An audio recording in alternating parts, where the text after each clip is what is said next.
शादी के 7 साल बीतने के बाद भी पति पत्नी में काफी झगड़े होते रहते थे। झगड़ों की वजह तो अलग अलग होती थी, लेकिन उनमें सबसे मुख्य वजह यह थी कि पति और पत्नी के विचार कभी आपस में नहीं मिलते थे। जहाँ पति स्वभाव से नेक, सब सेवाभावी और सबके प्रति समभाव रखने वाला था, वहीं पत्नी का स्वभाव स्वार्थी और भेदभाव करने वाला था। पति पत्नी के स्वभाव और उसके व्यवहार से तंग आ गया था। वह हमेशा कोशिश करता था कि पति का आचरण और स्वभाव में किसी तरह से बदलाव आ जाए। पत्नी अपने ससुराल साइड के रिश्तेदारों के साथ कभी सीधे मुंह बात ना करती। कई लोग उसके खराब व्यवहार के कारण नाराज हो जाते, लेकिन पत्नी उसकी भी परवाह नहीं करती। पति को इस बात से काफी दुख होता कि उसकी पत्नी उसके इतनी विपरीत क्यों है। परेशान हो चुके पति ने अब खुद की परिस्थिति को सुधारने का मन बनाया और एक प्लान बनाया।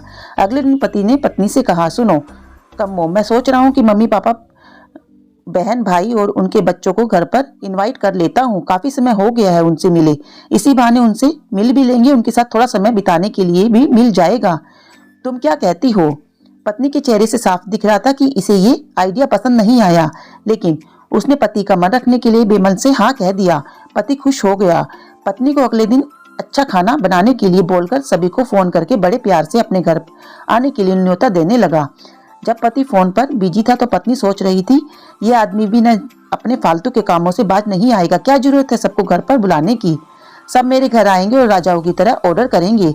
मैं दासी की तरह उनकी सेवा करूंगी। नहीं नहीं, मैं ऐसा नहीं होने दूंगी। अच्छा खाना तो क्या, मैं इन्हें सादा खाना भी नहीं नसीब नहीं होने दूंगी। देखती हूँ कितनी देर टिकते हैं ये लोग मेरे घर। अगले दिन सुबह पति काफी खुश था। जब सिर्फ 2 ही घंटे बचे थे तो सभी मेहमान का आने के लिए पति ने अपनी पत्नी से पूछा, अच्छा बताओ तो सही, आज सबको खाने में क्या स्पेशल खिलाने वाली हो? पत्नी मुंह बनाते हुए बोली, स्पेशल खाना क्यों? तुम्हारे माँ बाप भाई बहन कोई मेहमान थोड़े ही हैं, उनके लिए कोई स्पेशल खाना नहीं बनाया है मैंने। वह भी वही खाएंगे जो हम खाते हैं। आज घर में सिर्फ दाल चावल बना है, क्योंकि और कुछ बनाने के लिए सामान नहीं था। पत्नी की बात सुनकर पति गुस्सा हो गया और बोला, तुम कभी नहीं सुधरोगी। अगर घर में सामान नहीं था तो मुझे एक बार बता दिया होता, मैं बाजार से जाकर ले आता, लेकिन कुछ ढंग का तो खाना बना लेती। अब सिर्फ 1 घंटा बचा है और सभी आने वाले हैं, मैं क्या मुंह दिखाऊंगा उनको? तुम ही रहो यहाँ, मैं तो जा रहा हूँ, उनके जाने के बाद ही वापस आऊंगा, कहकर पति घर से के बाहर चला गया। पत्नी को तब तक पति की बातों का कुछ फर्क नहीं पड़ा था, जब तक मेहमान घर पर नहीं आए थे। और जैसे ही सब मेहमान घर पर आ गई तो पत्नी के होश उड़ गए, क्योंकि भाई बहन, माँ बाप और बच्चे और उनके पति बल्कि खुद उसी के थे। यानी कि पति ने अपने माँ बाप को नहीं, अपने ससुराल वालों को खाने पर इनवाइट किया था। पत्नी अब काफी परेशान हो गई, क्योंकि अपने ससुराल वालों को तो परेशान करने के लिए ना सिर्फ उसने सादा खाना बनाया था, बल्कि खाने में ज्यादा नमक और मिर्च भी डाल रखा था। अपने मायके वालों को सामने देखकर पत्नी हाथ मलने लगी। थोड़ा सोचने के बाद पत्नी ने अपने पति को फोन मिलाया, कहा, तुमने मुझे पहले क्यों नहीं बताया कि मेरे मम्मी पापा और भाई बहन आने वाले हैं? तुम पहले बता देते तो मैं अच्छा खाना उनके लिए बनाती। पत्नी बहुत उदास हो गई। पति ने कहा, मैंने वही बताया जो मैं मानता हूँ। मैंने कभी तुम्हारे परिवार वालों को पराया नहीं समझा, तुमने कभी मेरे परिवार वालों को अपना नहीं माना।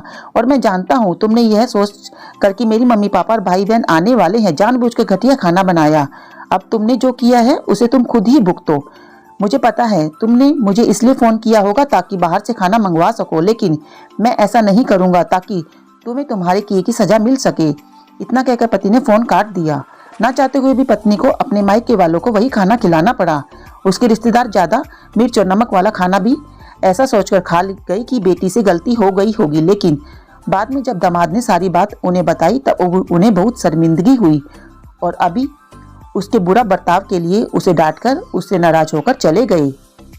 तो दोस्तों, अच्छे रिश्ते बनाए जाते हैं प्यार और अच्छे व्यवहार से।